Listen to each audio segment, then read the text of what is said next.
के श्लोक का श्रवण आप लोगों ने किया। गीता के महात्म्य के क्रम में बताया गया, एक पंडित था जो बड़ा ही धर्मज्ञ था, लेकिन कुछ दिनों के बाद उसकी बुद्धि गड़बड़ हो गई, इसलिए वो मांसाहारी हो गया, तरह तरह के गलत कर्म किए और पापाचारी वो आत्मा जब इस शरीर छोड़ा तो अधोगति हो गई, नीचे की योनि में चला गया, जिसके कारण कई योनियों में भटकते हुए परमात्मा की कृपा हुई और उसे बैल में जन्म हुआ। उस बैल को एक लंगड़ा व्यक्ति खरीद लिया। उस लंगड़ा व्यक्ति उस बैल पर बैठ करके भिक्षाटन के लिए जाता था और एक दिन ऐसा संयोग लगा जो एक पहाड़ी पर वो कई बार गया और बैल भूखा प्यासा थक चुका था, बड़े कष्ट में था, लेकिन फिर भी वो मानता नहीं था और फिर लेकर के चला।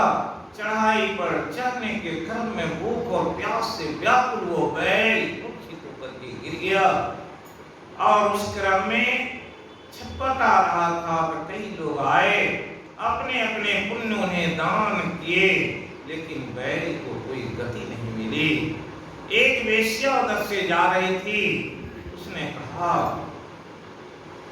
कि मैं भी अपना पुण्य इसे दान में देती हूँ।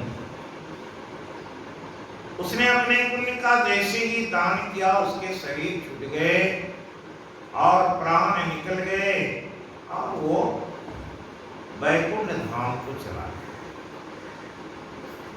और कहते हैं कि उस क्रम में उससे बैल का पुनर्जन्म हुआ। उसे वो बात याद थी, आखिर उस वेश्या ने कौन सा दान दिया था कि बैल की योनि से हमें छुटकारा मिला। इसलिए उस वेश्या के घर जाकर के पूछा कि आपने कौन सा दान किया। उस वेश्या ने कहा कि मेरे पास एक तोता है, वो तोता को मैं खरीद करके लाई, वो रोज कुछ बोलता है, उसे ही मैं श्रवण रोज करता हूँ और श्रवण के क्रम में जो कुछ सुना उसे ही मैंने दान किया। तो जाना जब उस तोते से पूछा गया, तोता कहा मैं एक वृक्ष पर था, बचपन में गिर गया, एक साधु हमें उठा के ले गया और वहां उसके बच्चे रोज गीता के पाठ करते थे, हमें भी सिखाए, तो मैंने गीता के प्रथम अध्याय का पाठ जान लिया था।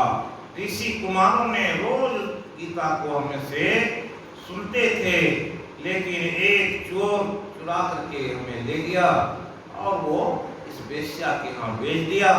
वेश्या का कि मैं सुबह अपने नित्य नियमित रूप से संयमित होकर के गीता के प्रथम अध्याय का पाठ करता था, जो ये वेश्या रोज सुनती थी।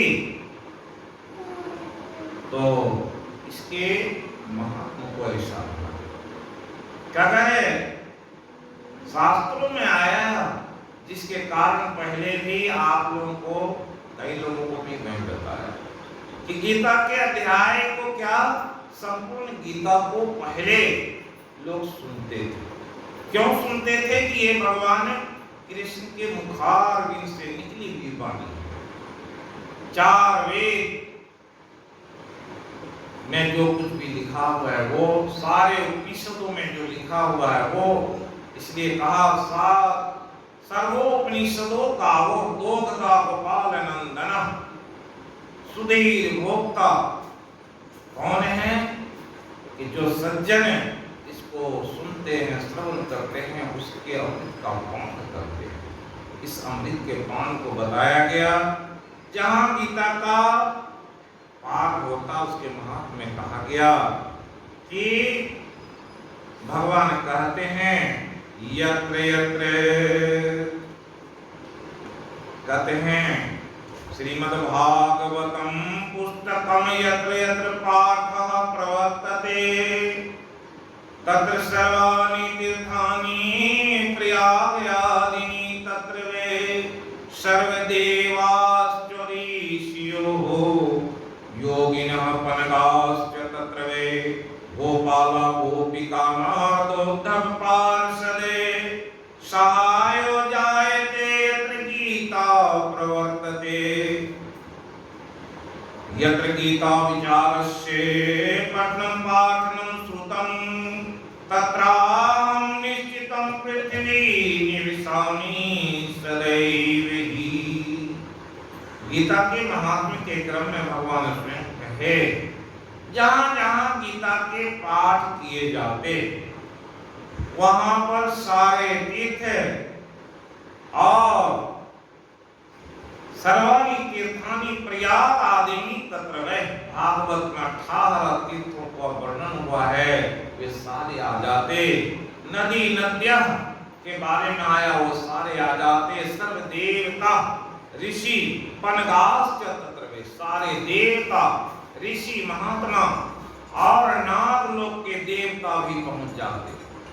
और इसी क्रम में कहे स्वयं भगवान कृष्ण गोपिकाओं के साथ अपने नारद उद्धव पार्षद के साथ वहां उपस्थित हो जाते।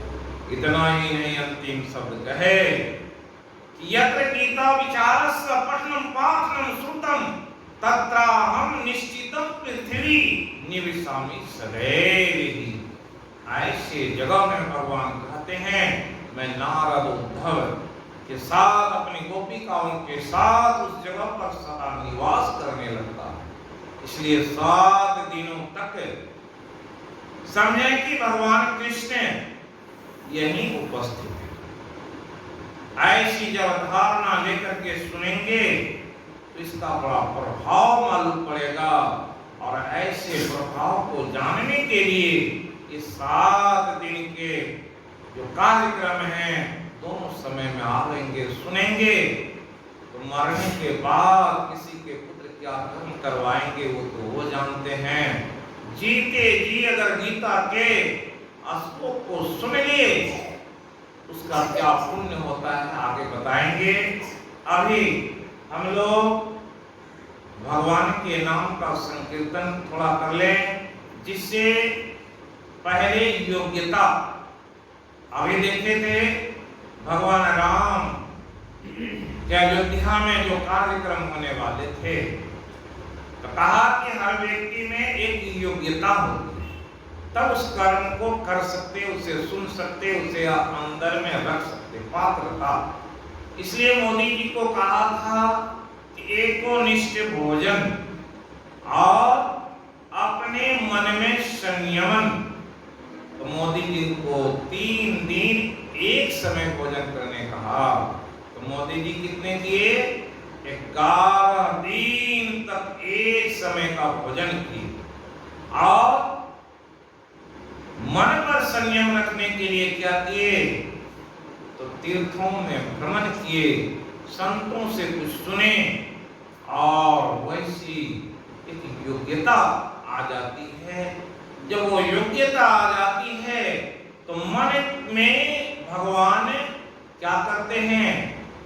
रुक जाते हैं। अवरुध्यते यत्र सुसुरुसु तत्क्षणात् कहा, भागवत में आया है। इस संबंध में आगे सुनाएंगे। अभी हम लोग भगवान के कुछ नाम का संकीर्तन कर लें और इस माइक में भी बोलिए तो या रखिए या दीजिए, कोई अगर बोलना चाहते हैं। श्री कृष्ण गोविंद हरे मुरारी हे नाथ नारायण वासुदेव। श्री कृष्ण गोविंद हरे मुरारी हे नाथ नारायण वासुदेव।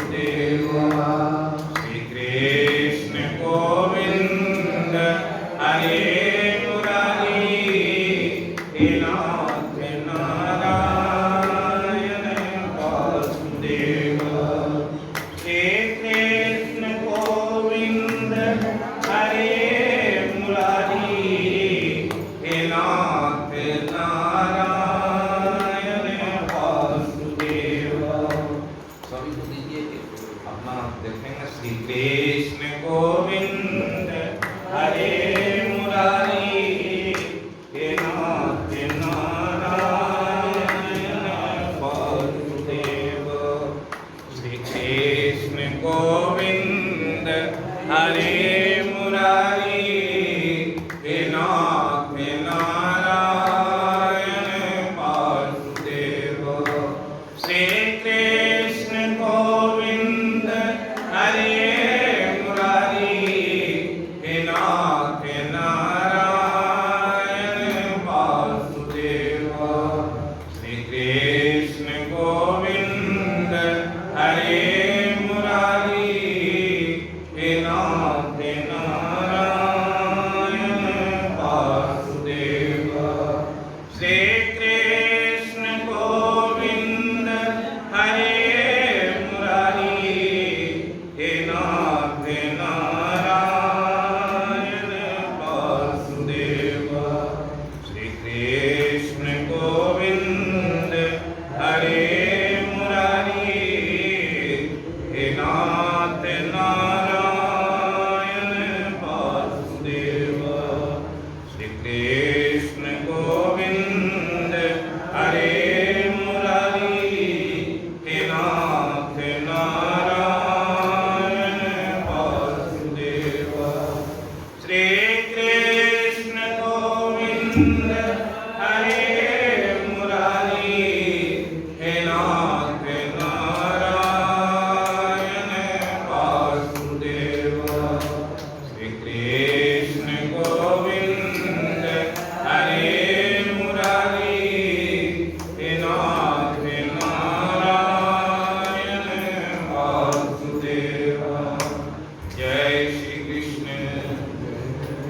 आप लोगों को ये गीता इसलिए दिए, जब गीता अपने पास में होता है तो भगवान कहे गीता से तिष्ठामि अहम्, गीता चोत्तमं गृहम्, गीता ज्ञान उपाश्रिते, त्रीन् लोकान् पालयामि अहम्। भगवान श्री कृष्ण कहने की कृपा किए कि गीता आश्रय तिष्ठामि अहम्, गीता के आश्रय से ही मैं हूं और गीता मेरा घर है। अगर गीता आपके पास में है तो आप कहाँ हैं? या तो भगवान के घर के चौखट पर बैठे हुए हैं या भगवान आपके पास में। गीता पास में तो भगवान आपके पास में। और समय समय पर उसको देखेंगे। ये गीता जितने लोग सुनने के लिए आएंगे अंतिम दिन सभी को देंगे। हर समय में सब लोगों के पास में गीता रहे, इससे क्या होता है? उसकी अनुभूति होगी, भगवान की अनुभूति होगी। इसलिए गीता दिए अपने पास में रखें। पढ़ने का मन हो, जो श्लोक की व्याख्या हो रही है उस श्लोक को देख सकते हैं। और कई जगह तो मैं इस गीता के जैसे अभी पाठ किए उसको बहुत छोटे छोटे टुकड़े में कर करके बहुत साधारण लोगों को ही गीता के पाठ करने आ गए। तो इससे क्या हुआ? जीवन में जो अब बहुत सारे संत मत के जो भक्त होते हैं उनको सोचते हैं कि हम लोगों को सत्संग योग के बारे में बताया गया कि गुरु महाराज कहे सत्संग योग ही प्रतिनिधित्व करे। तो सत्संग योग तो पूरा पढ़े नहीं, तो सत्संग योग की बात जानेंगे। तो गीता, उत्तर गीता, सबकी बात, भागवत की बात, सारे सदग्रंथों की बात को गुरु महाराज सत्संग योग में लिख दिए हैं। फिर गुरु महाराज को लोगों के सामने में ये बात समझ में नहीं आ रहा था, तो गीता योग प्रकाश नाम की एक पुस्तक ये संकलित किए और इसी के क्योंकि लोगों के अंदर में जो भ्रांति थी उसको दूर करने के लिए गुरु महाराज सोचे कि गीता योग प्रकाश से नाम की इस पुस्तक में दिखाए कि गीता को क्यों पढ़ना चाहिए, क्यों जानना चाहिए। गुरु महाराज भी बड़े बड़े विद्वानों को रख करके और इसकी व्याख्या जाने, इस पर चिंतन किए और उनके एक श्लोक पर श्रवण किए और मनन किए और उसी बात को लिखे। भारत यह ग्रंथ 18 भागों में विभक्त है। इसके प्रत्येक भाग को पर्व कहते हैं। किसको? और 18 पर्वों में एक विश्व पर्व महाभारत ग्रंथ है जो भारत के सनातन धर्म का एक इतिहास और ऐसे इतिहास है वो बहुत कम लोग जानते। 1.25 लाख श्लोक है इसमें महाभारत और 700 श्लोक है गीता में। उसी बात को लिखे कि उसी के भीष्म पर्व के एक छोटे से भाग का नाम श्रीमद् भगवद गीता है और भगवद गीता का अर्थ भगवान श्री कृष्ण द्वारा गाया हुआ गीत है। इसलिए इसकी पद्यात्मक भाषा में तार टेलीग्राम द्वारा भेजे गए संदेश की संक्षिप्तता है। इसमें केवल 700 श्लोक हैं, सब मिलकर के 9456 शब्द का ये तारमयी संवाद है। आगे लिखे हैं कि इसको पढ़ना चाहिए और भारतीय विद्वानों को कहे अपने देश या विदेशों में भी इसके प्रचार होने चाहिए। ये सनातन धर्म के ऐसे रीढ़ कहा गया है और ये बहुत बड़ा संबल है भारतीय सदग्रंथों में। इसलिए इसकी मर्यादा आप देखेंगे पूरा विश्व में है और इसमें जो ज्ञान है वो बड़ा ही आणविक शक्ति रखता है। क्या है? सूक्ष्म ज्ञान इसमें है और बहुत मोटे ज्ञान। पढ़ेंगे जितना बार उतने बार उसमें कुछ न कुछ मालूम पड़ेगा। इसी क्रम में गुरु महाराज बताए, इसलिए इस बात को बोले कि बहुत सारे सत्संगियों को गीता से कोई मतलब नहीं रखा, लेकिन वो तो ज्ञान है। भगवान कहते हैं नौमां दुष्कृतिनो मूढ़ा प्रपद्यन्ते नराधमः माया परिज्ञानास्तुनं भावमाश्रिता। जो आसुरी भाव में रहते हैं कहा कि वे सुन नहीं सकते, जान नहीं सकते, क्योंकि मैं इसके ज्ञान का ही अपहरण कर देता हूं। ऐसी बात है। अब इस गीता के पाठ को आप लोगों ने श्रवण किया है। समय अनुसार इसके कार्यक्रम समय से चलेंगे और ये गुरु दरबार में इस स्तुति से शुरू हुआ, सदग्रंथ के रूप में आपको सुनाया गया। कहते हैं भक्ति क्यों करें? भक्ति करने का कारण क्या है? कि कोई पुण्य कर्म के लिए करते, बहुत सारे लोग इंद्रिय तृप्ति भाव में करते और बहुत सारे लोग भाव बंधन से मुक्त होने के लिए करते। 3 कारण जिसके कारण लोग भक्ति करते हैं, 3 तरह की भक्ति। और वेदज्ञों ने, धर्मज्ञों ने कहा कि बहुत सारे लोग उच्च लोगों की प्राप्ति के लिए भक्ति करते, इसलिए देवताओं की पूजा करते, और कुछ लोग क्या करते, जिसे ज्ञान हो जाता है वे संत सदगुरु के पास में चले जाते और उससे ज्ञान जान करके इसे भाव बंधन से मुक्ति के यत्न जानते हैं। तो इस तरह से आप अगर इसमें आएंगे तीनों प्रकार के भाव मिलेंगे। और कहते हैं भागवत में आया है भक्त भागवत और शास्त्र भागवत। भागवत किसे कहते हैं पहले ये जानेंगे तब समझ में आएगा। भा का अर्थ होता है प्रकाश से, गौ का अर्थ होता है ज्ञान, बौ से वैराग्य, तो से त्याग। ये चार बात की व्याख्या जहां हो तो समझ लीजिए वहां भागवत हो रहा है। भगवान किसे कहते? भ का अर्थ है भूमि, ग से गगन, व से वायु, अ से अग्नि और न से नीर जल। ये पांच तत्व का शरीर आपका बना हुआ है। मिट्टी, जल, अग्नि, वायु, आकाश से आपका शरीर बना हुआ है।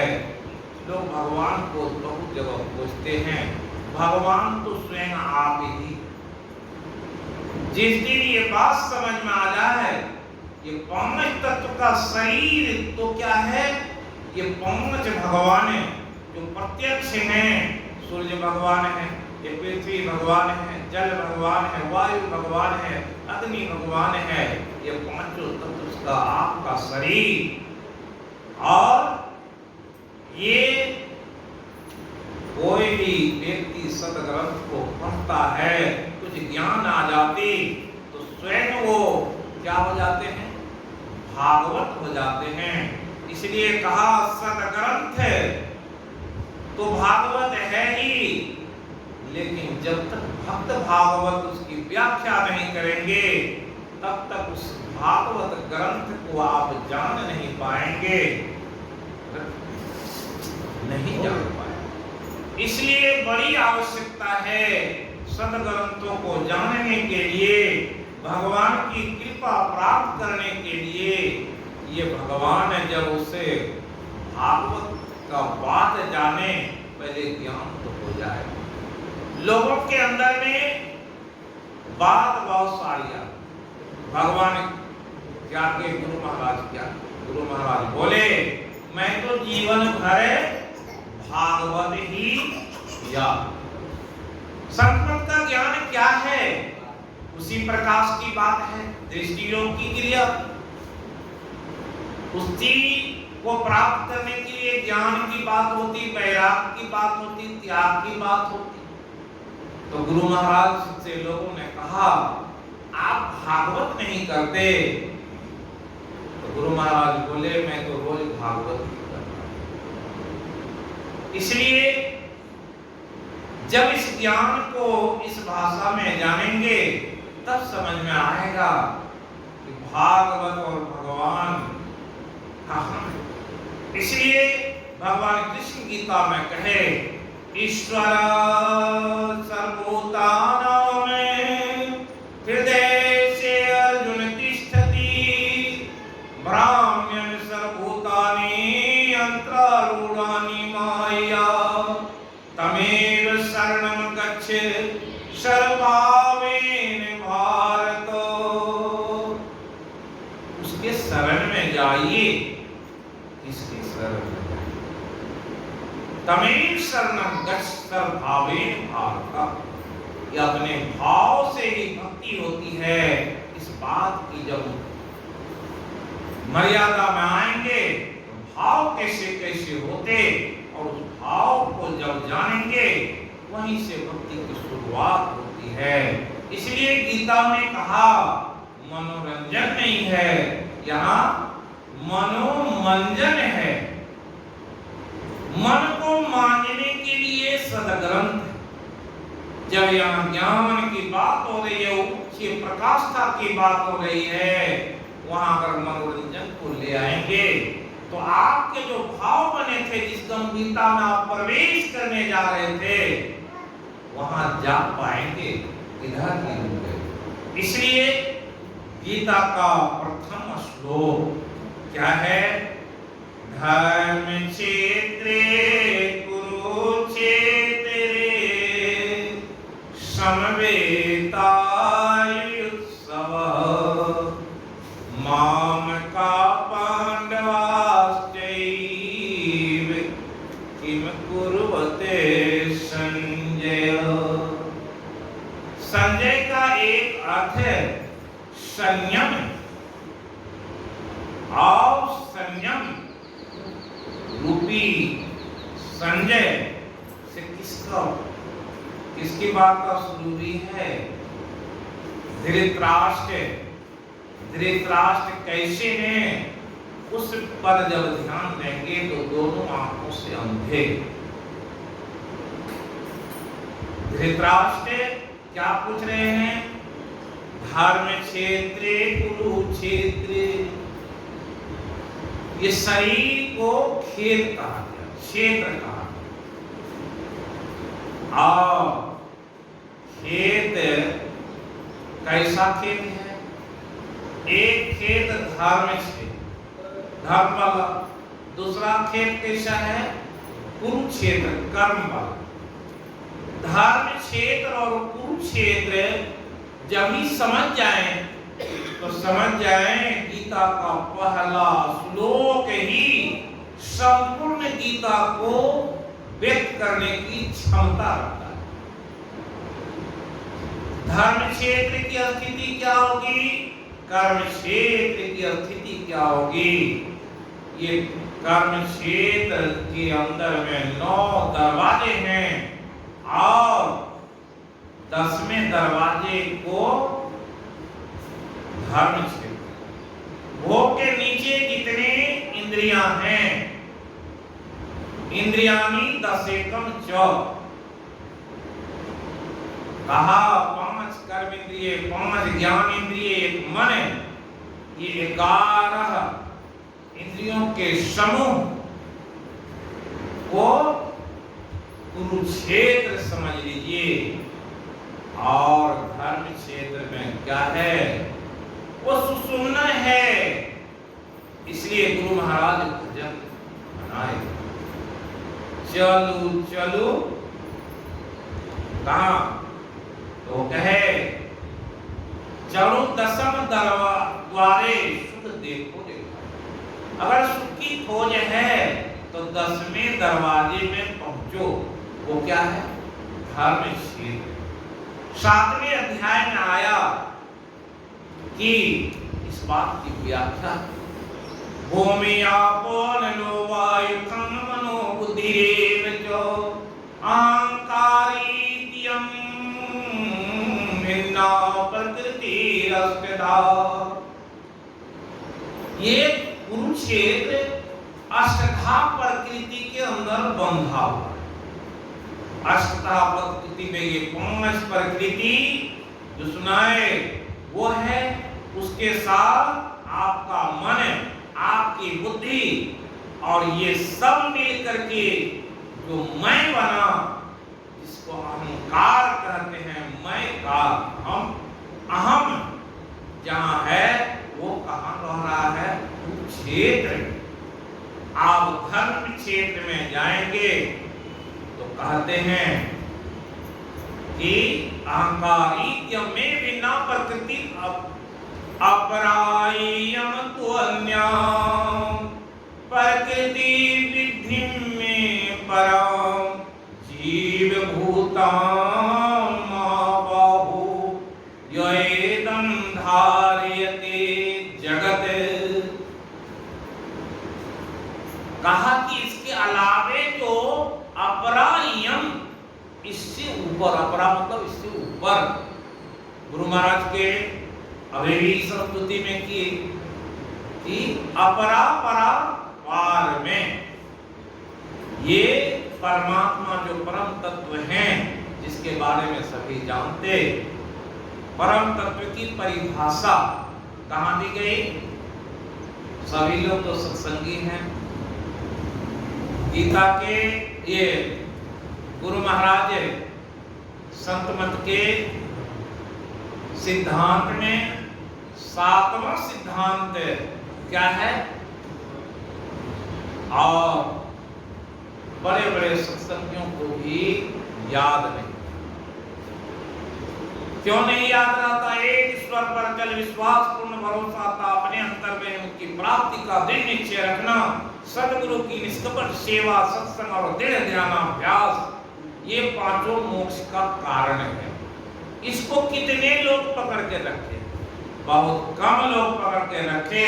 इसलिए धर्म क्षेत्र में आप पहुंच नहीं पाते, कर्म क्षेत्र में ही पड़े हुए हैं, कुरुक्षेत्र में ही पड़े हुए।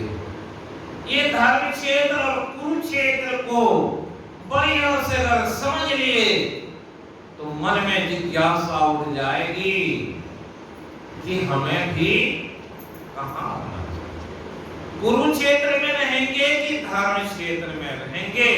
ये प्रश्न आज से खड़ा हो जाए। गीता का नाम लोगों ने सुना, पढ़ा नहीं, बड़े बड़े विद्वान भी पढ़ लिए, लेकिन सबको ये धर्म क्षेत्र और कुरुक्षेत्र के बारे में क्या ज्ञान है?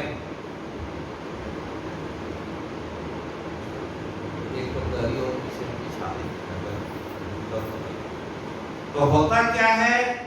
इसी को यहाँ संजय कहते हैं, धर्म क्षेत्रे कुरुक्षेत्रे समवेतायुत्सव। यह संजय कि जो धर्म क्षेत्र कुरुक्षेत्र है, जो हमारे वंशज कुरु महाराज का वो जगह, वो जमीन किसकी थी? जहाँ लड़ाई होनी है वो कुरु महाराज के वो क्षेत्र। कहते हैं कि वहां धर्म क्षेत्रे कुरुक्षेत्रे समवेता, ये सारा संसार पृथ्वी ही क्या?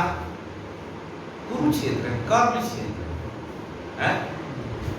गीता में उस कुरुक्षेत्र की बात लिखे कि ये पूरा बागनगर में भी आता है।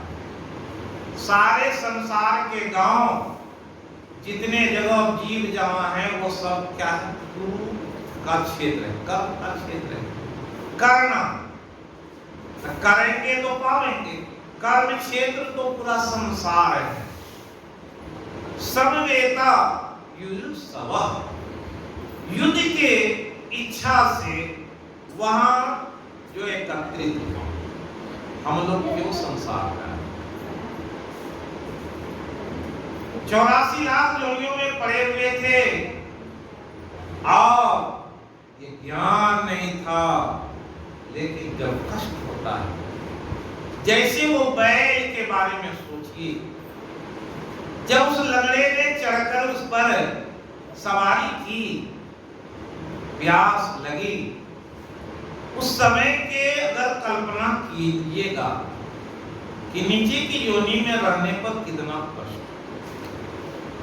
और उस कष्ट को अगर सुनेंगे तब क्या होगा? मन में एक जिज्ञासा है कि भक्ति अगर नहीं किया तो क्या?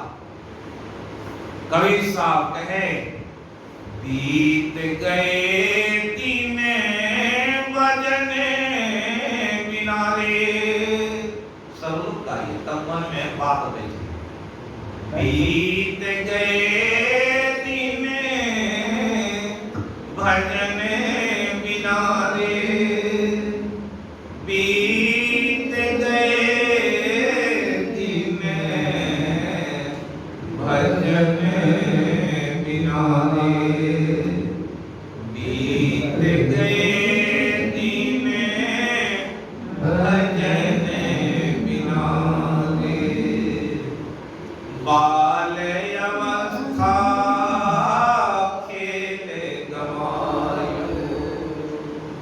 जब यौवन तब मान खनारे, बीत गए दिन भजन बिना रे।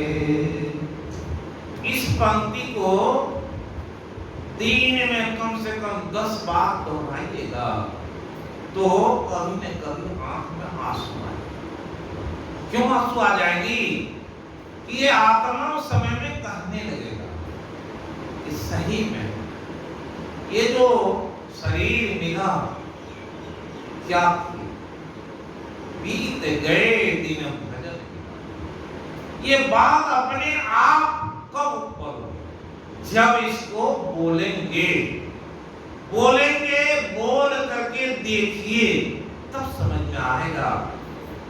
और बीत गए दिन भजन बिना। बाल अवस्था कहाँ खेले कूदे, कोई समझ में नहीं बात आई थी।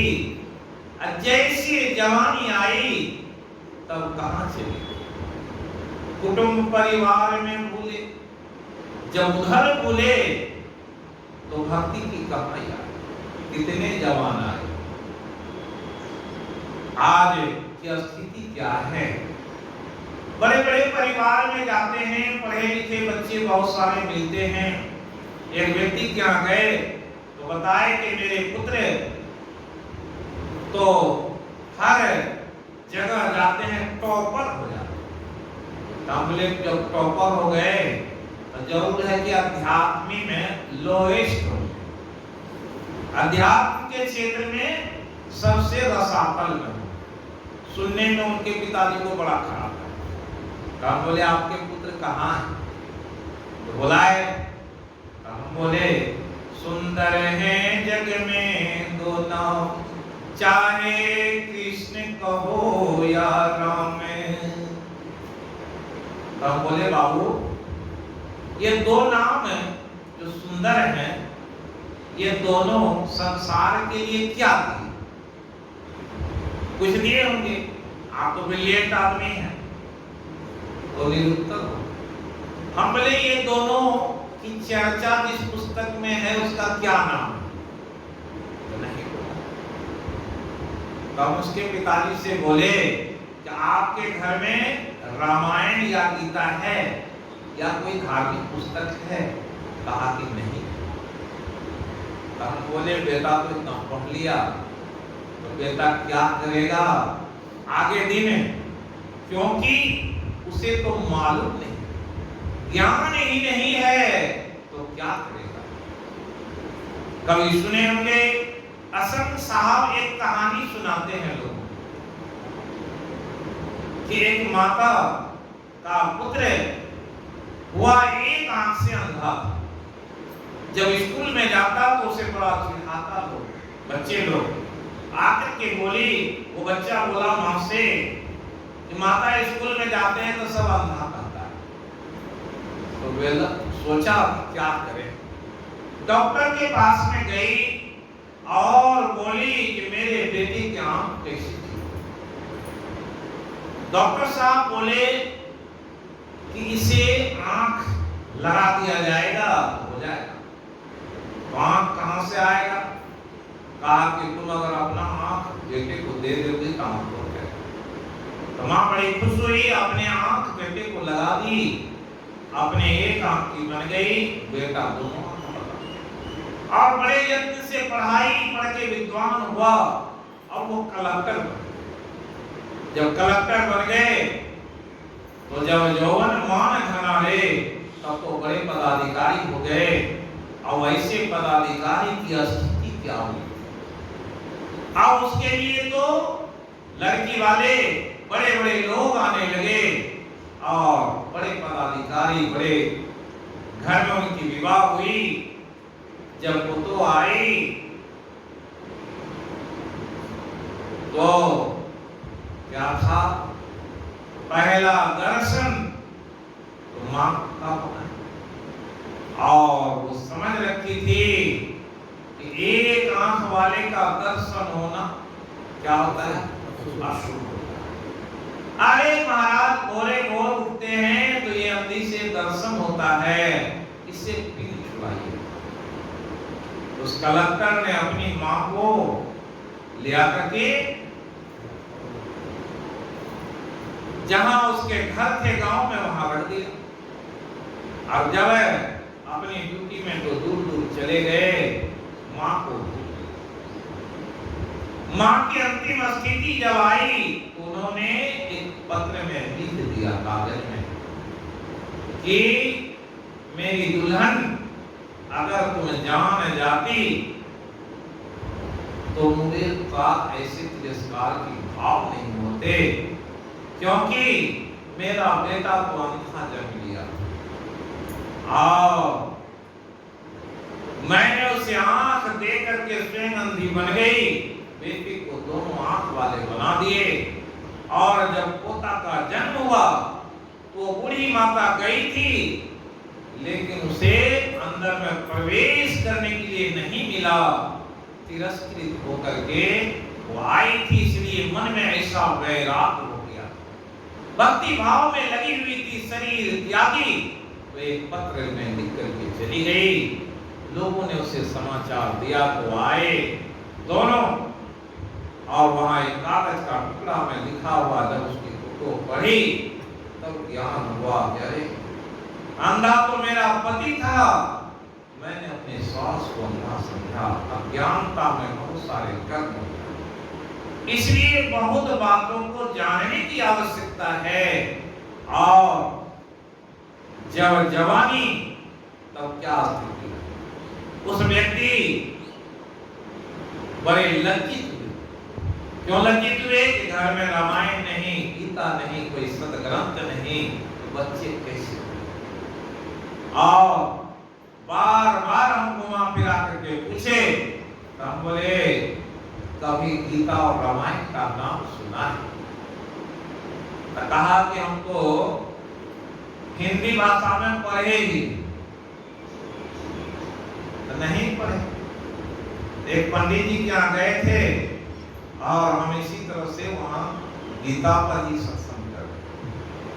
तो पंडितों को मन में भाव रहता है ये शूद्रों के द्वारा कहे गए ज्ञान को नहीं सुने, लेकिन कुछ लोग अच्छे होते हैं वो उस भेद को नहीं मानते।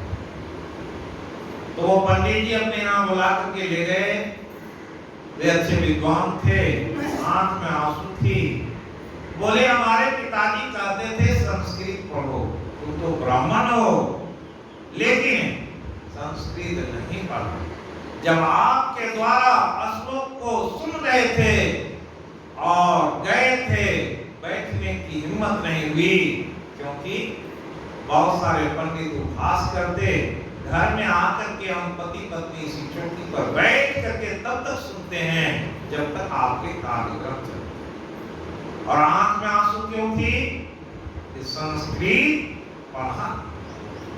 एक व्यक्ति क्या गए तो बोले बच्चों को तो कन्वेंट में पढ़ा करके बर्बाद कर दिए, आज वो बच्चे कुछ भी नहीं समझ रहे हैं कि धर्म की क्या मर्यादा, पिता कौन माता कौन है, ऐसी स्थिति बन जाती है। इसलिए गीता को सुनने के लिए प्रेरित करते हैं कि जो नौजवान आएंगे सुनेंगे, इसमें बहुत सारी बात ऐसी है जो लोगों को मोटिवेट कर देती है अपने धर्म शास्त्रों को जानने के लिए। गीता में क्या गृहस्थ, क्या विद्वान, क्या विद्यार्थी, सबके को मोटिवेट करने की बात, मोटिवेट करने के लिए जिज्ञासु बन जाते। उधर उसकी बुद्धि जब मुड़ जाती है, जानने की इच्छा होती है कि भगवान क्या बोले, और इस श्लोक में बोले धर्म क्षेत्र और कुरुक्षेत्र की बात है, नीचे में जो बात बोले वो कलयुग की बात है। धर्म क्षेत्रे कुरुक्षेत्रे समवेतायुत्सव। संसार में जितने जीव आए सबका उद्देश्य क्या है? प्रभु परमात्मा की भक्ति करेंगे, लेकिन यहाँ आए तो यहाँ दो पलड़े पर पड़ गए, एक तो कुरुक्षेत्र है, एक धर्म का क्षेत्र है, कर्म। शरीर में भी इस शरीर को दो भागों में बांट दिया गया, ऊपर धर्म क्षेत्र, उसके नीचे कर्म क्षेत्र है। आगे में आएगा इसे ब्रह्म वृक्ष कहा, संसार वृक्ष। ये ब्रह्म वृक्ष कैसे है उसकी व्याख्या आगे होगी। और अभी तो शरीर के बारे में जान रहे हैं। प्रथम अध्याय में भगवान कृष्ण के एक भी श्लोक नहीं, एक श्लोक धृतराष्ट्र बोले और अर्जुन के श्लोक हैं और संजय, और इसमें बड़ा ही गूढ़ ज्ञानमयी बात कही गई है और उसकी जब व्याख्या सुनेंगे तब समझ में आएगा। नीचे की पंक्ति में कहे माम का पांडवास्ते, माम का मतलब मेरे और पांडु के पुत्र, माम का पांडवास्ते, इसमें चैव लगा है ना। किम कुर्वत संजय, ये संजय ये लोग क्या कर रहे हैं? कौन? माम का, मेरे और पांडु के। वो राजा है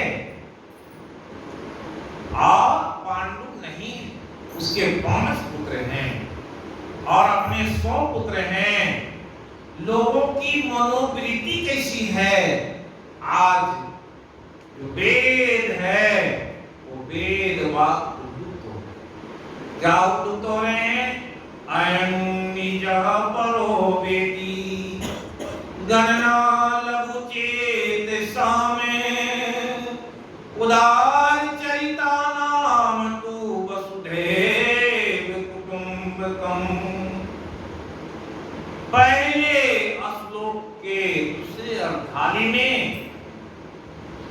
भेद बता, अपने और पराये का ज्ञान करा दिए। राजा होते हुए भी नहीं जाना कि पांडवों के 5 पुत्र जो हैं वो क्या है? पिता के नहीं रहने के कारण किस पर आश्रित है? धृतराष्ट्र पर आश्रित है, लेकिन धृतराष्ट्र उसे आश्रय दिए नहीं। यही भेद का कारण हुआ कि महाभारत हो गया और ये माम का और पांडवास्ते आज हर घर में व्याप्त हो गया। अपना बेटा और भतीजा में लोग अंतर करने लगा, समाज के लोगों के साथ कैसा हुआ। इसलिए भगवान तो समत्व का ज्ञान देने के लिए आए हैं। आगे जो श्लोक है वो कैसा, अब श्लोक के माध्यम से सुना रहे हैं कि जो धृतराष्ट्र के पुत्र कैसे और पांडव कैसे हैं। अब कौरव पांडव की विशेषता इसमें बताई गई। फिर बताया गया कि लोगों के भाव कैसे होते हैं और जो युद्ध होता है युद्ध की स्थिति क्या है।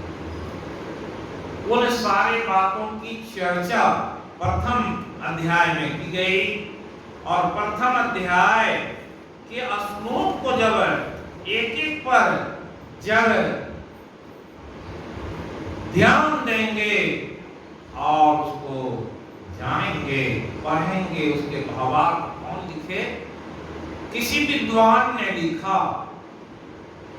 और कुछ संत भी लिखे, तो संतों को ज्ञान नहीं है। अगर ज्ञान नहीं है तो ज्ञान की बात कैसी? वैसे संत गुरु महाराज भी व्याख्या किए, गांधी जी भी व्याख्या किए हैं और विनोबा भावे भी किए और आप भारत के बहुत सारे बड़े बड़े विद्वान से लेकर के मंडलेश्वर और ऐसे जो लोग हैं, कितने टिप्पणी गीता की हुई है जिसका वर्णन नहीं किया था। इसलिए दृष्ट्वा तु पांडवानीकं व्यूढ़ं दुर्योधनस्तदा आचार्यमुपसंगं राजा वचनम् अब्रवीत्। दृष्ट्वा शब्द का अर्थ है यहाँ क्या किया? कि किसको कह रहे हैं, उस समय में सेनापति कौन थे। अपने गुरु द्रोणाचार्य के साथ उनकी वार्ता, और द्रोणाचार्य को कहते हैं कि पश्यताम पांडुपुत्राणाम मातिं चमुं व्योराम द्रुपद पुत्रेण तस्येन दीनता। पश्यताम, ये दो शब्द दृष्टवा और पश्यताम में अहंकार की झलक है। और उतने बड़े महारथी द्रोणाचार्य कौन है, उनके गुरु। गुरु के साथ कैसी वार्ता करनी चाहिए, उनसे कहते देखिए, उनसे कहते, तो वो नहीं कहा दृष्टवा देखो हे गुरुवर, ऐसा नहीं। उसे कहे क्या चाहिए, देखिए आपने जीवन में जो गलती किया है, उस गलती का परिणाम देखिए। वो द्रुपद का पुत्र धृष्टद्युम्न, आप जानते थे वही आपको मारेगा, लेकिन आपने उनसे हम लोगों के साथ रखकर शिक्षा दी और हम लोग के बराबरी में खड़ा कर दिया, और परिणाम आज भुगतने के लिए तैयार हैं। वही शिष्य आपका सामने चक्रव्यूह ऐसी रचना किया है, और रचना करके आपको ही समाप्त करने के लिए आज बुला था। देखिए, और द्रोणाचार्य को कह रहे हैं, द्रोणाचार्य कैसी उनकी बुद्धि समत्व है, और उन्होंने जाना था कि द्रुपद का पुत्र, सभी लोग जानते हैं यज्ञ से द्रौपदी और धृष्टद्युम्न दोनों का प्रादुर्भाव हुआ है। और उसे, क्योंकि द्रौपद से और द्रोणाचार्य से कभी दुश्मनी होगी, दोनों मित्र थे। तो ये यज्ञ पुत्र से संकल्पित था कि वो द्रोणाचार्य को ही मारेगा, लेकिन जब शिक्षा के लिए अपने मित्र के पास में भेजा, तो द्रोणाचार्य जान करके भी ये मेरा दुश्मन है और दुश्मन का बेटा है, उसे क्या जो ज्ञान उसके पास में था वो दे दिया, क्योंकि गुरु परंपरा है। गुरु परंपरा में कहते हैं गुरु कुछ भी भेद नहीं रखते, इसलिए भागवत में श्लोक आया, भक्त भक्ति भगवंत गुरु चतुर नाम बपु एक, तिनके पद बंदन किए नासत विघ्न अनेक। एक व्यक्ति भक्त बना, भक्ति किया, तो वो क्या होता है, भक्त भक्ति से जुटा, वही एक समय में गुरु बन जाता, और वही गुरु भगवान के रूप ले लेते। आज प्रत्यक्ष मंच पर दर्शन हो रहे हैं। गुरु महाराज को ही देख लीजिए, जीवन चरित्र को कल हम लोग पढ़े, कहाँ थे विद्यार्थी, और विद्यार्थी को एक शब्द का ज्ञान हुआ, उसकी वैराग्य की, उससे प्रकाष्ठा को देखिए निकले, सब लोग जानते कैसा विरह, कैसी वैराग्य, आंखों में अश्रु की धारा चल रही है, और वो प्यास से त्रसित व्यक्ति चल रहा है। किधर जा रहे हैं, उत्तर दिशा। नारद भी चला था उत्तर दिशा, और हम आप किधर हैं, जिस दिन उत्तर दिशा का ज्ञान हो जाएगा, वही उत्तर दिशा को धर्म से। दक्षिणायन में रह रहे हैं, उत्तरायण में कब जाएंगे। गीता में यही दक्षिणायन से उत्तरायण होने की बात प्रत्येक श्लोक में कहीं न कहीं छुपी है। उसे जब गहराई से जानेंगे जीवन बदल जाएगा, जीवन की सार्थकता बदल जाएगी। ऐसे अहंकारी दुर्योधन अपने गुरु के साथ में ऐसे व्यवहार पूर्ण वातावरण में कहते हुए कहे, ए गुरु द्रोण, आपके ही भरोसे में बैठा, अत्रिशूरा महेश्वास भीमार्जुन समायुधि। मेरे पास ऐसे ऐसे शूरवीर हैं जिसके ऐसे ऐसे महान धनुष महेश्वासा बड़े बड़े धनुष्मान लिए खड़े हैं, जो भीम और अर्जुन के समान युद्ध वीर हैं। युयुधानो विराटश्च द्रुपदश्च महारथा दृष्टिकेतु चेकितान काशीराजश्च वीर्यवान। इस तरह से गिनाते हुए कहते हैं कि अन्ये च बहवः मदर्थे त्यक्तजीविता नाना शस्त्र प्रहारणा सर्वे युद्धे विशारदा। ऐसे युद्ध में निपुण बहुत सारे लोग हैं, बहवः सुरा मदर्थे, मेरे लिए प्राण त्यागने के लिए तैयार। कौन कौन है? भीष्मश्च कर्णश्च कृपश्च समीतिंजय। अरे भीष्म पितामह से कौन पार पा सकता है? कर्ण महावीर है और कृपाचार्य भी हैं। आप तो इस युद्ध के मैदान में खड़े ही हैं। अश्वत्थामा वो भी महावीर है और विकर्णश्च सोमदत्ति तथैव जो। ऐसे ऐसे वीर हमारे पास में हैं। आप नहीं भी रहेंगे, धृष्टद्युम्न अगर मान भी देगा, युद्ध तो मेरे मुट्ठी में है। कहते हैं अपर्याप्तम तदस्माकं बलम भीष्माभिरक्षितम् पर्याप्तं त्वमेतेषां बलं भीमाभिरक्षितम्। अब भीष्म रक्षित सेना और भीम रक्षित सेना को देखा।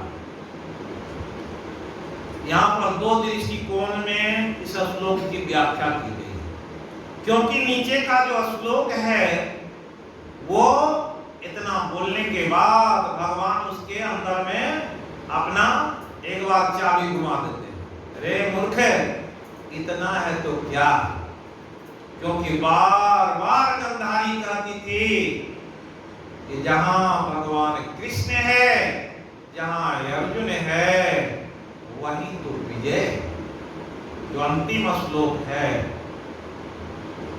तो कहते हैं तो अपर्याप्तम तद अस्माकं बलम, तो कहते हैं येषु सर्वेषु यथा भागम अवस्थिता भीष्म एव विरक्षन्तु भवन्त सर्वे ही। कि जो वीर जहां हैं, जिस स्थिति में भी हैं, भीष्म की रक्षा की। क्यों? कि हमारे पर्याप्त सैनिक भी हैं भीष्म से रक्षित, लेकिन पर्याप्तम तुइलमेतेषां बलं भीमाभिरक्षितम्। भीम को जब देखता था उसकी बुद्धि चक्कर खा जाती। ये भीम के तरफ जब देखता तो कभी भगवान का नाम नहीं, लेकिन भगवान की तरफ जो देखता तो भगवान की कैसी मोहनी सूरत है। और कर्ण जब देखता था तो एक बार मुस्कुरा देते थे। उसके पास एक ऐसा बाण था, उस बाण से वो अर्जुन को समाप्त कर सकता। जैसे वो बाण के तरफ जब देखते तो भगवान मुस्कुरा देते। कर्ण क्या करता? उस बाण को छोड़ देता। क्यों? एक मुस्कान में ही भगवान की वो शक्ति थी जो सबके बुद्धि को तुरंत पलट देती।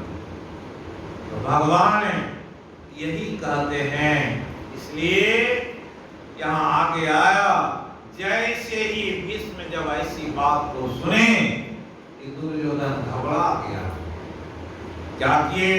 तस्य संजय नयन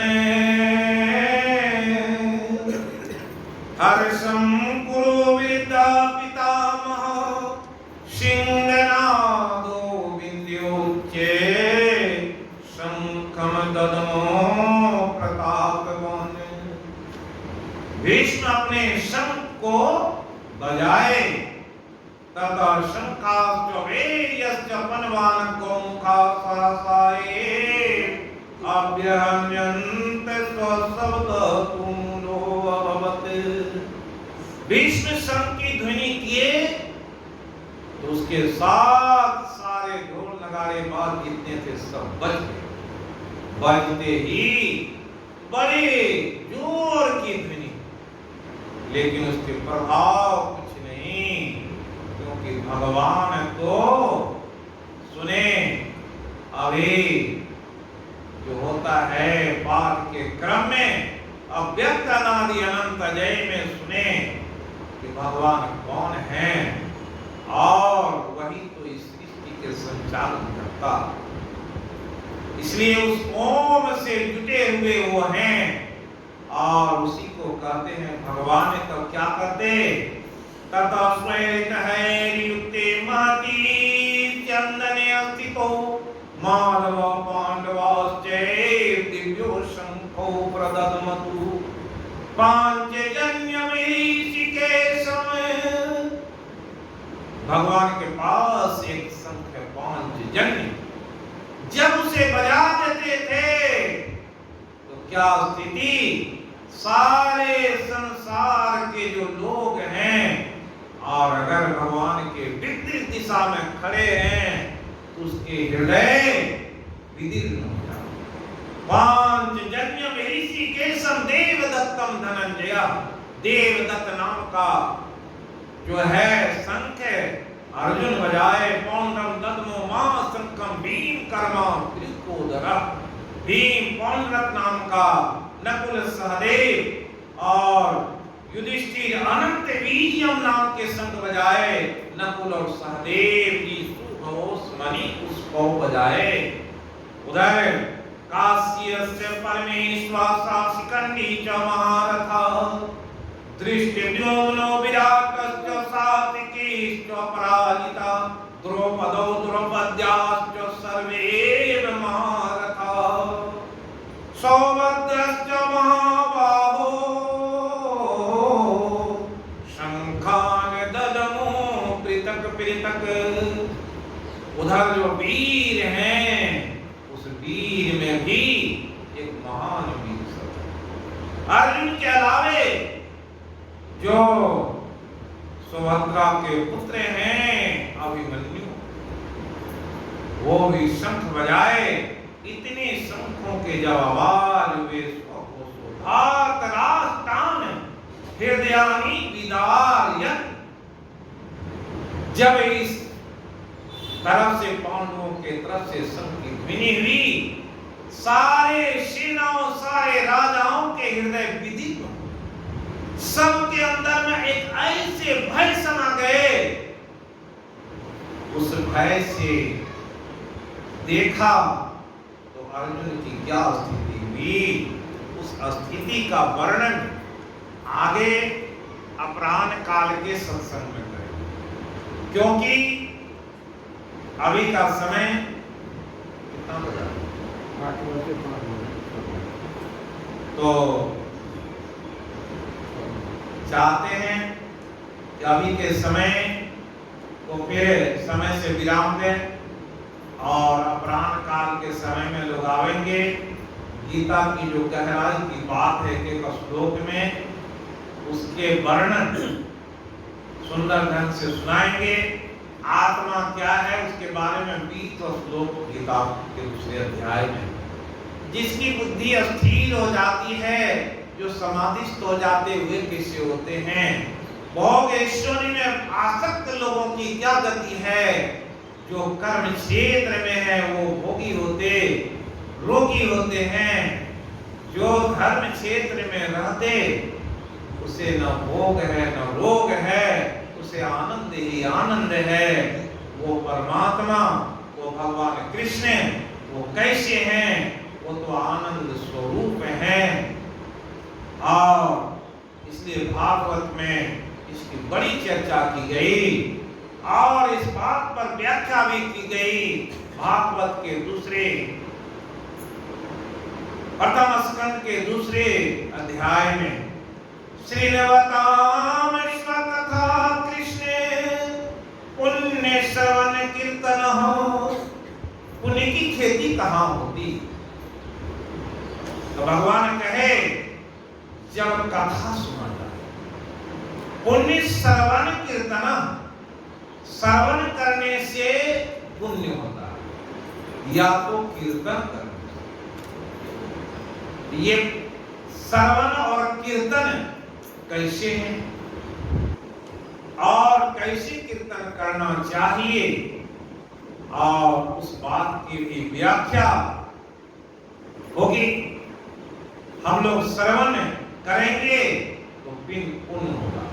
इस 7 दिन के जो सत्संग है, जो कुछ भी हो, सब ग्रंथों को तो पढ़ा जाएगा, उसको सुनेंगे, कुछ बात को सुनेंगे, हो सकता है आपके मन के मैल छूटे जाए। क्योंकि बड़ा अच्छा भजन है कि जब मन का मैल धोया जाता है तो क्या होता है कि उससे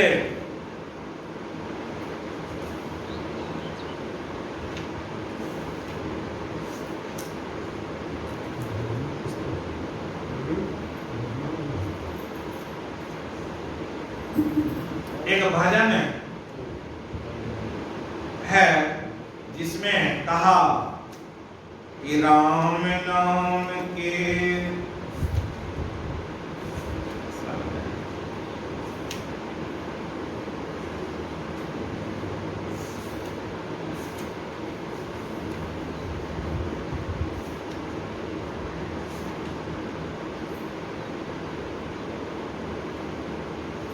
राम नाम के साबुन से जो मन का मैल छुड़ाएगा, निर्मल मन के दर्पण में वो राम का दर्शन पाएगा।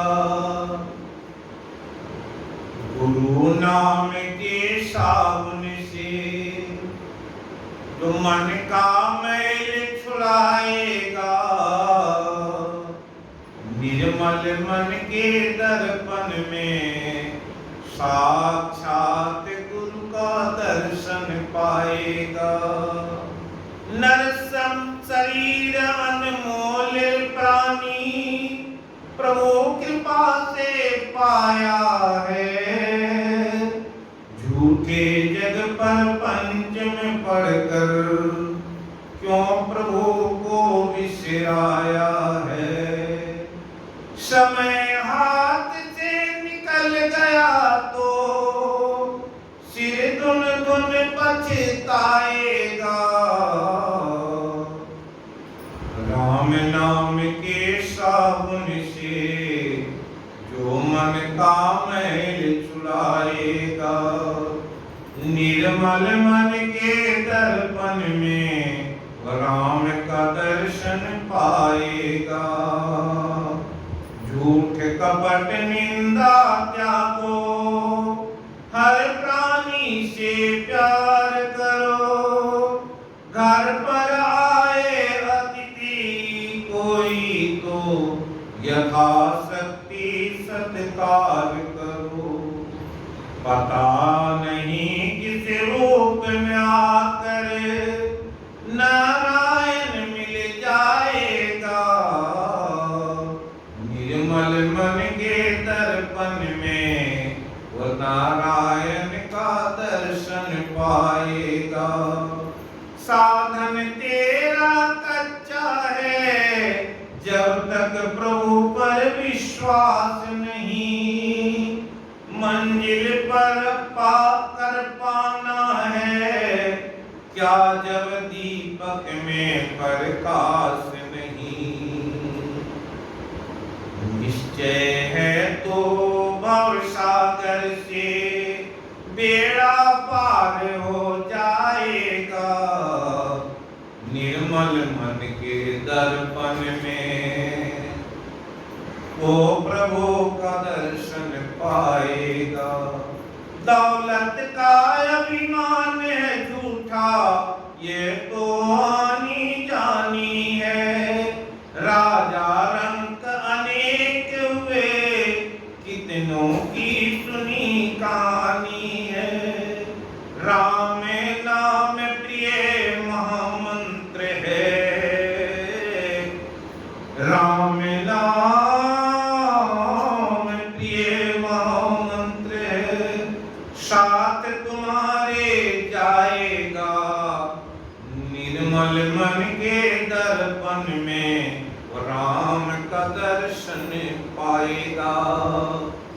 आप सभी जानते हैं कि जब परीक्षित को सिंहासन पर बैठा, कितने वर्ष, 14 वर्ष की आयु में परीक्षित को सिंहासन पर बैठा। और कौन चले? युधिष्ठिर महाराज चले स्वर्गारोहण। साथ में पांचों, 4 भाई और द्रौपदी भी चली। उसके साथ एक कुत्ता भी जा रहा। सबकी क्या गति हुई? पहले जो नकुल ये हुआ तो कहा, उनके पीछे कौन चल रहे थे? भीम। भीम का भैया नकुल आपका पिराया गिर गया। कहा कि गिरने दो, उसे बड़ा अहंकार,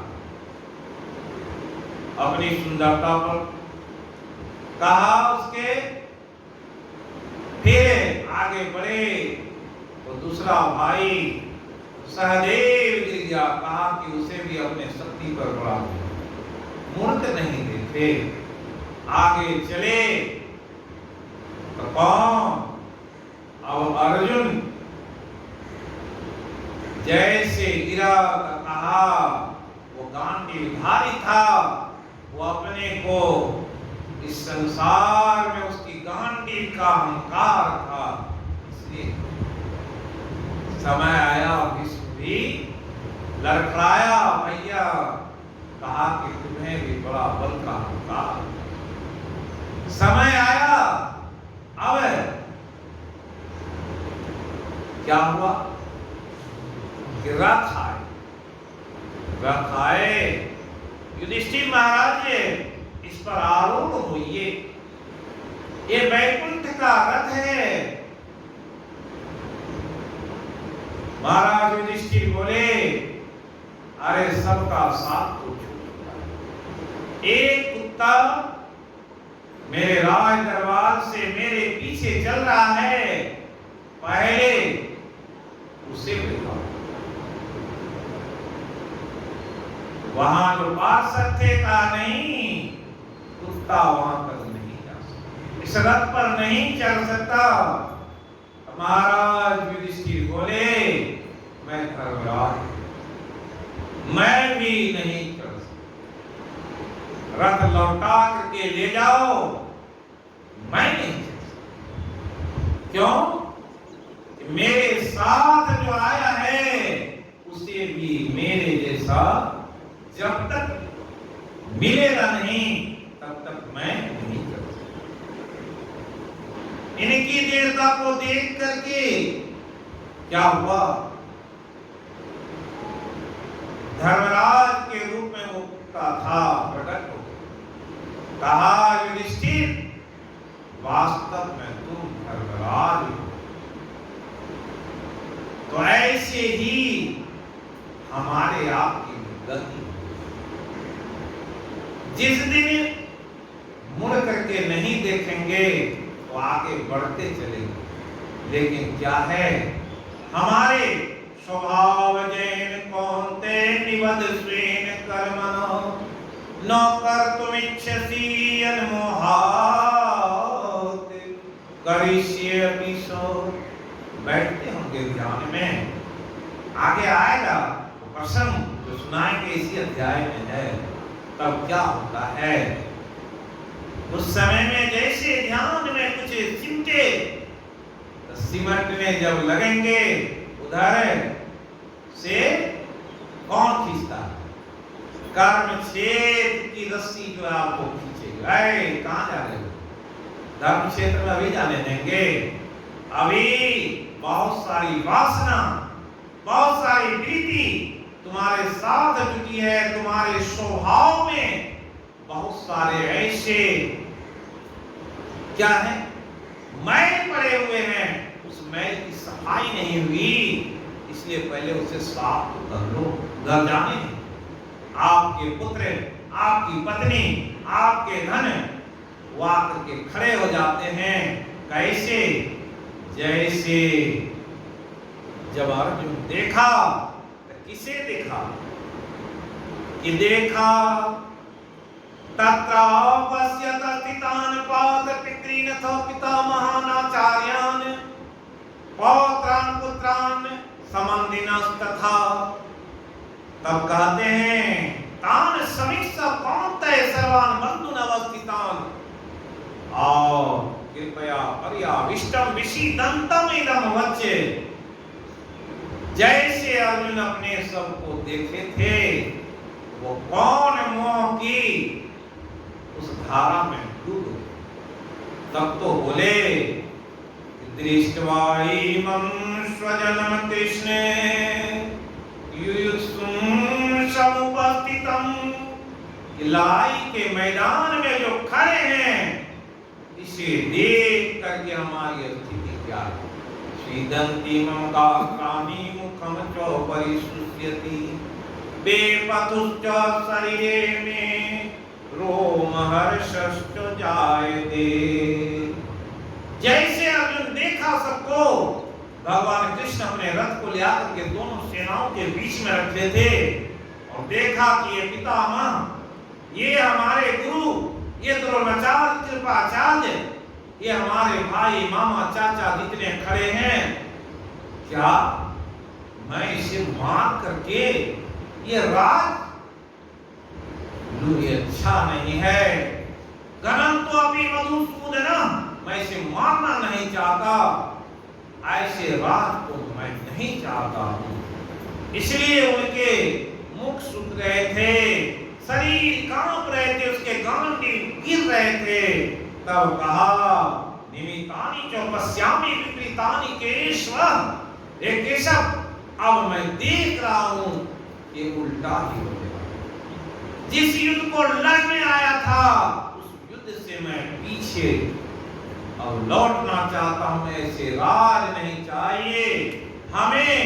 न कांक्षे विजयं कृष्ण न राज्यं सुखानि च किम नो राज्येन गोविंद किम भोगेर जीवितेन वा। ये राज्य और ये भोग मैं क्या करूं जब हमारे बंधु बांधव ही नहीं रहेंगे। आपके सामने भी सब अब कर्म क्षेत्र से धर्म क्षेत्र की ओर बढ़ते हैं, तो वही तो सामने खड़े हैं। एक व्यक्ति, व्यासानंद जी महाराज अपने सत्संग में सुनाते हैं कि जब कोई व्यक्ति अमेरिका में बेटा एक तो है, उसकी सर्विस लग जाए, तो मामा चाचा सब आते, सारे घर के परिवार उसे ले आकर के ट्रेन में बैठा देंगे, जाओ बेटा। क्यों?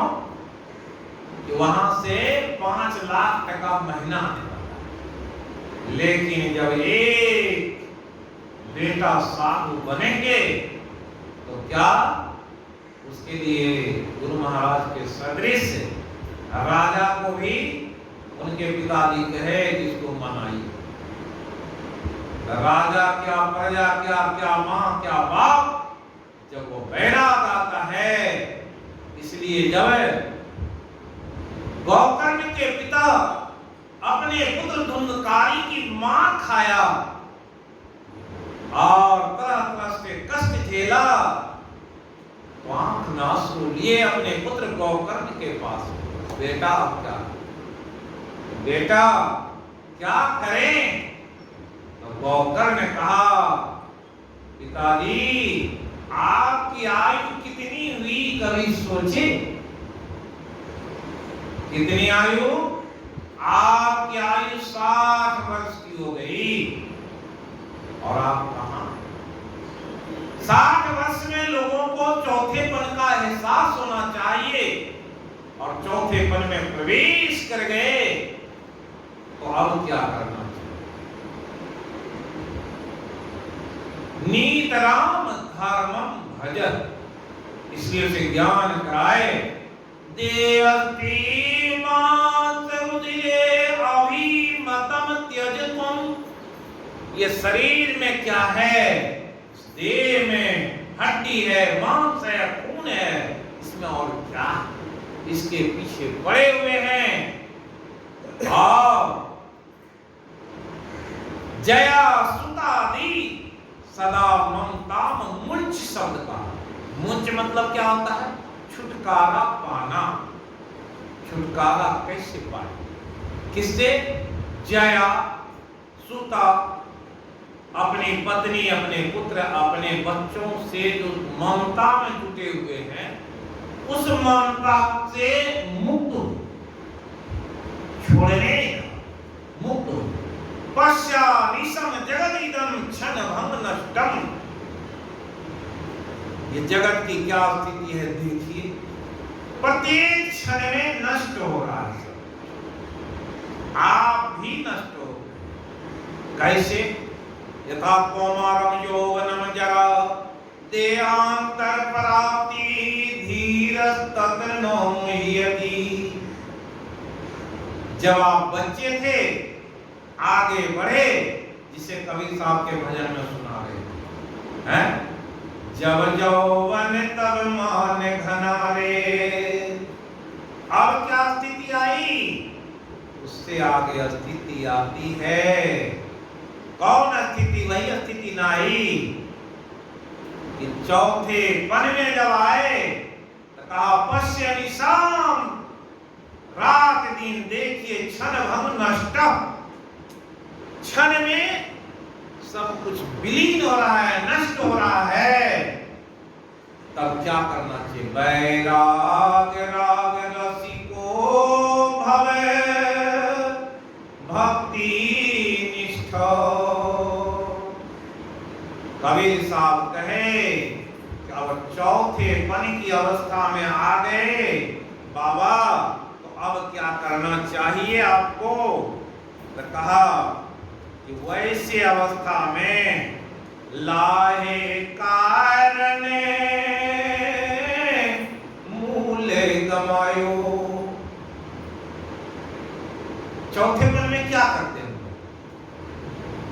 साईं स्वामी जी अपने भजन में लिखे, चौथे पन की स्थिति और की करिए भगवान हो, उमर ब्यान वेले हो, बिरदापन में तन अर्जन के तृष्णा चुए छे असमान हो, अब की करिए भगवान हो।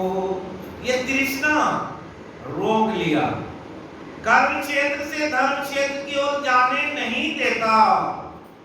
ये सदानंद बाबू को पूछे, ये बोले कि हमारे तो बाल बच्चे नहीं।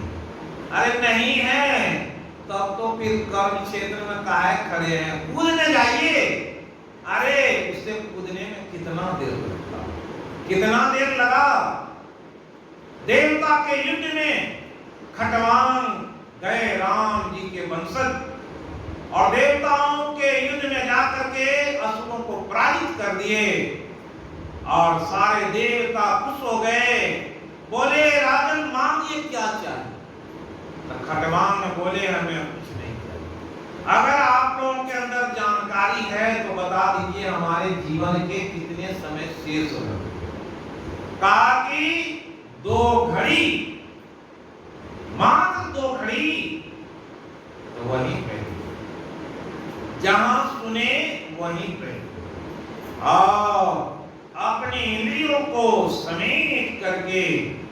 योगस्थ कुरु कर्माणि संगम त्यक्त्वा धनंजय योगस्थ कुरु कर्माणि। योग कौन किए? कबीर साहब। कैसे? गुरु महाराज कहे कर से कर्म करो विधि नाना, मन राखो कृपा निधाना।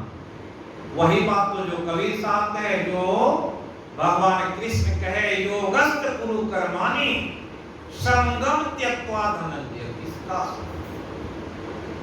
ये जो इंद्रिय 5 कर्म इंद्रिय 5 ज्ञान इंद्रिय है, ये 5 ज्ञान इंद्रिय आपको मुट्ठी में बस करके रखा है, और उसका संग कैसे छोड़ेंगे?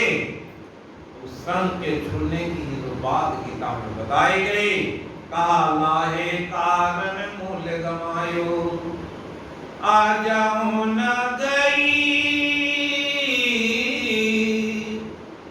मन से तृष्णा रे।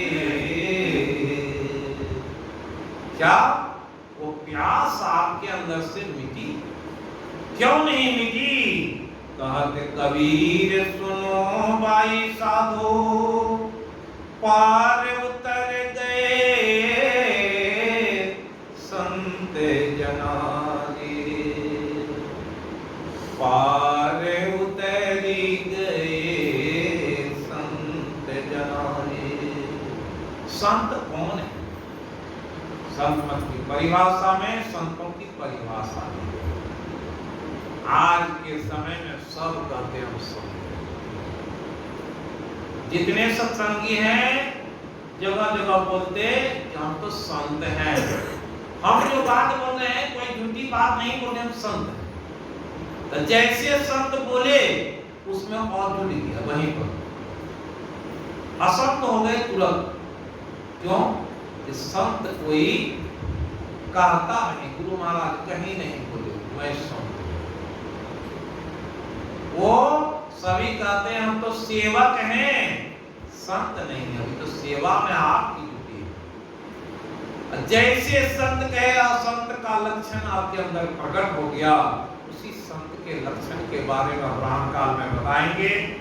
और अभी तो जो सुने उसका मनन चिंतन करें, और हमारी स्थिति कैसी है।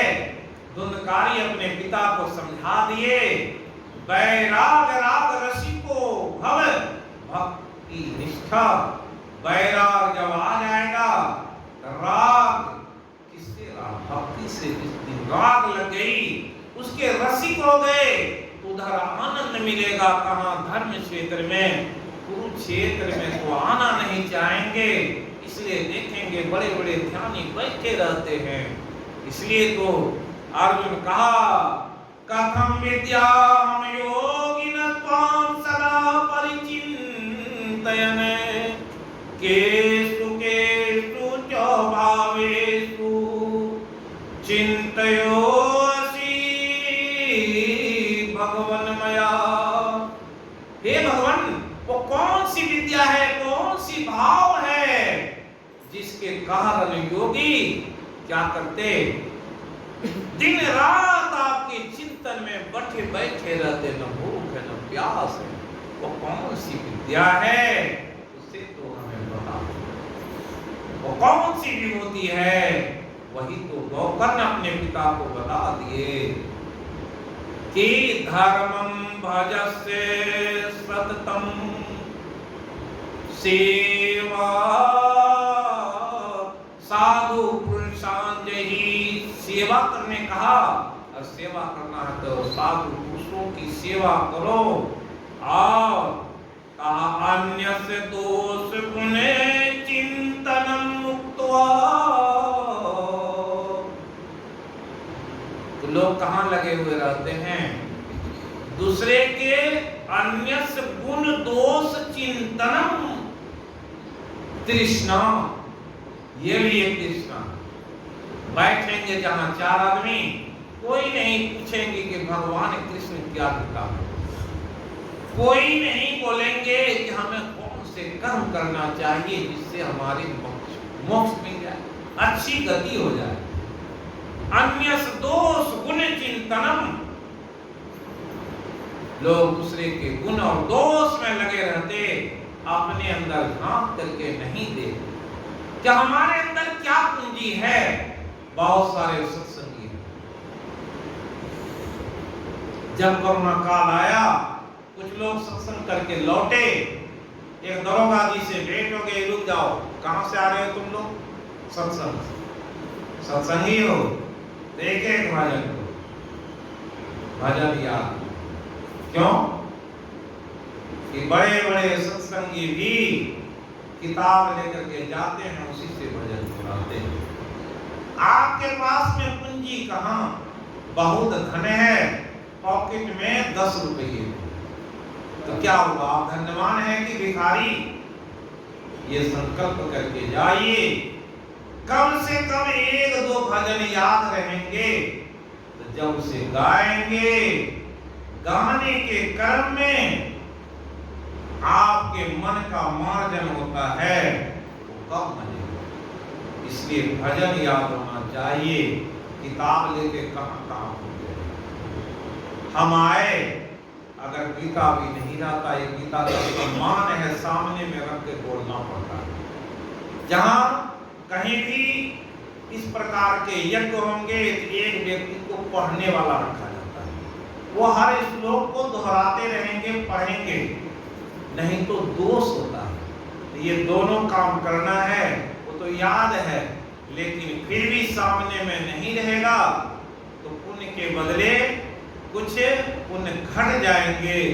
इसलिए उसके सम्मान को, क्योंकि भगवान तो उसी के अंदर में है, और भगवान की वो मौनी सूरत का थोड़ा सा भी अभ्यास हो जाएगा, आभास हो जाएगा। इसलिए तो कहा गुरु महाराज, आमिये रूप गही मन सुख पावत। अपने पदावली में कहा अमीय रूप है, अमृतमयी रूप वो प्रकट हो जाता है जब, तब उसको छोड़ करके कहां जगत के ओर कौन देखेगा। इसलिए अपने पिता से कहा, सेवा कथा रस्म हो नीत राम पीव तुम। हे पिताजी, सेवा और कथा, ये दो उपदेश। सेवा क्या है? भजन गाना भी सेवा है। गुरु महाराज पदावली लिख दिए, किसी शास्त्रों को पढ़ेंगे सेवा है, ध्यान करेंगे वो भी सेवा है। क्यों कि सेवा क्या दिए हैं गुरु महाराज? आपको जो वचन दिए, जो आप वहां वचन लिए, संकल्प कर लिए, ध्यान करेंगे, हम संयमित रहेंगे। इसलिए नित्य नियमित संयमित होकर के कुछ करेंगे, अपने मन बुद्धि को संयम में लेकर के जो कुछ भी करेंगे वो योग कहलाता है। जो योग से जुड़ जाएगा वो योगी के पास पहुंचेगा, क्या स्वयं योगी हो जाएगा। लाली देखन मैं चला, मैं भी हो गया लाल। कबीर साहब कहे, उस लाली का पहले तो आभास हो जाए, पूरब है कि पश्चिम है, किधर जाए, कौन है दिशा। मोरे जिया प्राण देशवा मुसाफिर जइनो कौन और जा रहे हो। पूरब की पश्चिम उत्तर दक्षिण सूरज किधर उगता है, पहले उसका आभास हो जाए। सूर्य तो धर्म क्षेत्र में है, कर्म क्षेत्र में सूरज को कहां खोज रहे हो? वो सूरज जहां है वहां तुम्हारी बैठ नहीं, इसलिए उस बैठ को बनाना है। सेवा कथा रस्म हो, उस रस में डूब जाओ। आज कहीं कोई सेवा लग जाए जिसमें झाड़ू देना है, तो बहुत सारे सत्संगी संत मत के लोग तो करना नहीं चाहते, और मतों में सेवा की भावना रहती है। गुरु घर की जाकर के सफाई करते, वहां बहुत सारे काम करते, तो अपने मन की सफाई हो जाती। भजन गाएंगे तो अंदर में बाहर की बातों का झंझट दूर रहेगा। वो बात जो आप मन चिंतन में लाएंगे वही रहेगा, अन्य दोष गुण तो नहीं आएगा। पुण्य का उदय होगा। वो आगे की जो कथा वार्ता है और भी बड़े मार्मिक हैं, बड़ी गहरी आगे जो है वो भगवान की वाणी। अभी तो कुरुक्षेत्र को सुने और कुरुक्षेत्र में रहने वाली की बात सुन रहे। अब धर्म क्षेत्र के जो अधिपति हैं भगवान कृष्ण, उनकी बात जो सुनेंगे वो बात कैसी है। इसलिए आवे, समय से आवे और समय से सुनेंगे, बड़ा आनंद मिलेगा। इसलिए अभी आरती और आरती के साथ है ये गीता का यहाँ हो रहा है। इसलिए कुंज विहारी के लिए एक आरती करें, है ना। और अगर आप लोग को कोई तकलीफ नहीं हो, गुरु दरबार है, तो ये 3 आरती करेंगे और फिर प्रसाद लेकर के अपने घर जाएंगे। बार बार मन में चिंतन करेंगे। यहाँ कोई मनोरंजन की बात नहीं हो रही है, यहाँ मनोमंजन की बात हो रही है। मन को समझने के लिए जिसके अंदर जिज्ञासा होगी, न उसे भूख है न उसे प्यास है। 7 दिन तक परीक्षित कथा को सुने तो सुखदेव जी से कहे कि न तो मुझे भूख लगी न प्यास है, मैं तो जिस अमृत का पान कर रहा हूँ उस अमृत के पान करने में निगम कल्प तरोर गलितम फलम, वो फल का रसास्वादन कर रहा हूँ। तो उस रस का पीवत भागवतम मूढ़ो रसिका भूमि भाव का, जब वैसे भाव जग जाएंगे तो यहाँ रस मालूम पड़ेगा, जो रस विष्णु में नहीं है, जो आनंद विष्णु में नहीं है, जो आनंद भोजन में नहीं है, वो आनंद तब होगा अगर वैसी वृत्ति 7 दिन बना लें। समझ लें 7 दिन तपस्या करना है। ना जाने किस वेश में आप समझते होइएगा ये वकील साहब की वकालत में ही चलती होगी, इसलिए गीता का प्रचार करने के लिए चले हैं। आज के दिन में मैं स्पेशल पीपी हूँ, 70,000 रुपया सरकार देती है, तो समझ लीजिए लगभग 2,500 रुपया रोज वो दे रहे हैं। वो देने वाले कौन? वही भगवान कृष्ण हैं। उनकी लीला को जब जानेंगे तब पता चलेगा वो देने वाले ऐसे हैं कि जिस दिन देने लगेंगे तो रखने की जगह नहीं होगी। ऐसे भक्तों को तारे जिनको रखने की जगह नहीं। गुरु महाराज की कथा में भी सुने होंगे, किसी से कटहल मांगे, कटहल दे दिए, क्या हो गया? कोई संत बैलून मांगे थे, वो एक बैलून वाले की स्थिति बदल दी। वो बैलून वाले सिर्फ वही बैलून के जैसे फूले नहीं समा रहे। संसार में उनकी क्या गति होती है। जब गुरु कृपा हो जाए, भगवंत की कृपा हो जाए तो स्वयं सब कुछ मिलता है।